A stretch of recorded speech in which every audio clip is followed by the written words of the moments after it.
pero pumasok ka sa CR at pinaalis mo siya. Ang sabi mo pa, dapat hindi ka nagpapalagay sa kanila. Ako na dapat maglalagay niyan. Wala namang problema sa akin, pero ilang beses mong tinatamaan at dinidikit yung kamay mo. Napatunayan ng mga netizens na ang tinutukoy ni Aaron doon na veteranong direktor ay walang iba kundi si Direk Joel Lamangan. Magandang araw mga kachika, Rigel po ulit ang inyong Chika Patrol. Bago tayo magsimula mga kachika, inaanyahan ko muna kayong mag-subscribe dito sa ating munting channel para palagi kayong updated sa mga latest at nagte-trending ng mga showbiz balita. Isang aktor na naman ang lumantad at nagbahagi ng kanyang naranasang pang-aabuso mula sa mga kamay ng di umano'y isang veteranong aktor. Linggo ng gabi nga mga kachika, August 25, nang ibinahagi ni Aaron Villena ang isang Facebook post kung saan mababasa natin ang kanyang mga hinanakit tungkol sa ginawang pananamantala sa kanya ng isang direktor na hindi niya pinangalanan. So eto mga chika, basahin natin yung post ni Aaron. May nakita akong post, nagsalita pala itong direktor na ito na matagal na daw nangyari yung mga ganong senaryo. Parang proud na proud ka pa. Kung sabihin ko kaya na isa ako doon sa artistang na-exploit at ikaw yun. Tandang-tanda ko yung kailangan ko mag-plaster sa eksena. Cameo role lang ako. May tumutulong na sa akin sa production. Pero pumasok ka sa CR at pinaalis mo siya. Ang sabi mo pa, dapat hindi ka nagpapalagay sa kanila. Ako na dapat maglalagay niyan. Wala namang problema sa akin, pero ilang beses mong tinatamaan at dinidikit yung kamay mo. Irerespeto kita bilang itao at direktor kasi magaling ka. Pero dahil baguhan pa lang ako noon, oo lang ako ng oo kasi kailangan ko din kumita ng pera. Pero malamang hindi mo na maalala kasi sigurado akong hindi lang ako ang ginawan mo ng ganon. Nung unang in-interview ako sa Fast Talk noon, hindi kita pinangalanan kasi may respeto pa din ako sa'yo. Kahit mga staff nagtatanong sa akin, hindi ako nagsalita. Kaya sana tahimik ka na lang din. Kahit noon or ngayon, never naman magiging tama yung gawaing ganon. Kung totoo man or hindi, hindi mo dapat ito-tolerate yung mga ganong bagay. Pero eto na nga mga chika, base kasi dyan sa Facebook post na iyan ni Aaron Villena, napatunayan ng mga netizens na ang tinutukoy ni Aaron doon na veteranong direktor ay walang iba kundi si Direk Joel Lamangan. So para sa mga hindi pa nakakaalam si Direk Joel lang naman yung direktor na may pinaka-recent opinion tungkol nga sa ginawang panghahalay nitong dalawang GMA independent contractors kay Sandro Mulak. Ayon kasi dito kay Direk Joel mga kachika, etong kamanyakan o panghahalay na ito sa industriya ng showbiz ay normal na kalakaran na kahit dati pa. Marami daw pala talagang mga artista mga kachika na pinipiling magpagalaw para lang magkaroon ng shortcut to success. So ibig sabihin mga kachika, kung kailangan mo ng programa, sarili mong show, pagagawin mo, magpapagalaw ka lang sa mga bading, sa mga beki, sa mga may matataas na katungkulan, aba mga kachika, meron ka na kaagad show. Which mga kachika, kinokondem yan ng ibang mga direktor kasi kahit na anong gawin mo, kahit na anong sabihin mo, ang pangahalay ay pangahalay pa rin. Kahit pagbalik-baliktarin mo yun, masamang gawain yun. So mga chika, ang sabi pa ni Direk Joel, inalalayan niya pa yung dalawang beki na yan ng GMA. Sabi niya mabubuting tao naman daw yun at hindi barubal. So mga chika, paano magiging mabuti yung dalawang manyak na yan? Paano magiging mabuti yung binaboy nila yung pagkatao ni Sandro Mulak? Mga chika, I'll be honest may respeto ako kay Direk Joel dahil sa ganda at kalidad ng mga pelikula at seryeng ginawa niya. Pero this time mga kachika, sukang-suka ako sa kanya.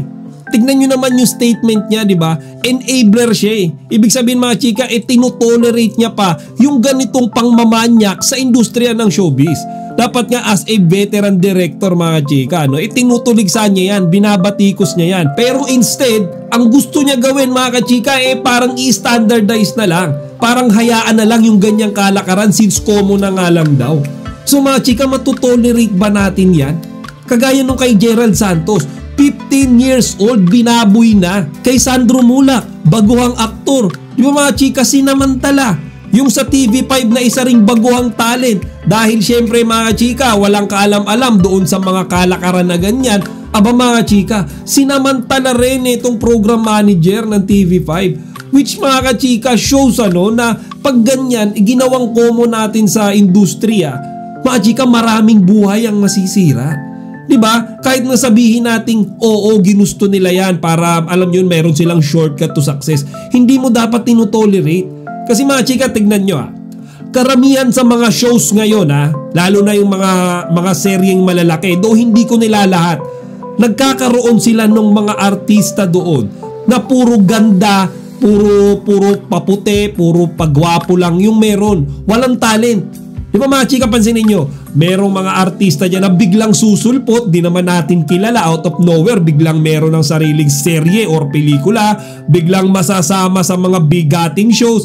Pero mga chika, itsura lang yung puhunan. Pogi, maganda, maputi, puro ganun lang mga chika, di ba? Sexy, gwapo, pero yung talent mga chika, nasa na? Diba? Hindi kagaya nung mga palabas nung 90s na hindi naman laging mga bida yung mga magaganda at gwapo Ang tinitignan dati mga chika, yung galing sa pag-arte. Di ba mga chika? Yan kasi yung naging resulta nito ang sinasabi ni Direk Joel na kapag gusto mong sumikat, magpagalaw ka na sa bading. Kung gusto mo ba ng shortcut to success, magpapagalaw o makikipag one night ka lang sa isang taong may mataas na katungkulan o may mataas na kapit. Di ba mga chika? Kumbaga, yung mga taong yan, yung mga artistang iyan, yung mga baguhan, kapit sa patalim yan Kahit ano gagawin yan, lalo na mga chika, wala silang kaide-ideya dyan sa kalakaran na yan. Parang bata yan, na kahit anong sabihin mo, susundin yan. Kasi ang objective lang yan, kumita. So eto naman eto namang mga taong ito, itong may mga matataas na katungkulan na ito, nagpa-power trip. Sinasamantala nila, dadaanin nila sa posisyon at kapit nila para magawa nila yung gusto nila gawin sa baguang artistang yon. Kaya mga chika, sa totoo lang, tama lang itong ginawang Facebook post na ito ni Aaron Villena. Kasi ito, sampal sa mukha ito ni Direk Joel. Kasi alam niyo yun, ang daldal pa nangingialam pa Kumbaga, proud na proud ka pa na may ganyang kalakaran sa industriya ng showbiz. Mali yan. Paano Direk Joel kung kapatid mo yung ginaganyan? Paano kung kamag-anak mo yan, mahal mo sa buhay, minamanyak ng kung sino-sinong mga tao? Okay ba sa'yo yan? Itutolerate mo ba yan? Di ba mga chika, kagaya ng nung lagi ko sinasabi, kapag meron tayong mga kakilala, kamag-anak, mahal sa buhay, or mga anak natin na papasok dyan sa mga malalaking networks, mapapanatag ba tayo? Kumbaga anytime pala merong dumidemonyo sa kanila, bumababoy sa kanila nang hindi natin alam, and then hindi sila makapagsumbong dahil natrap sila mga kachika Takot sila na mawala yung karir nila, takot sila na baka balikan sila ng mga nanghalay sa kanila. Di ba mga chika?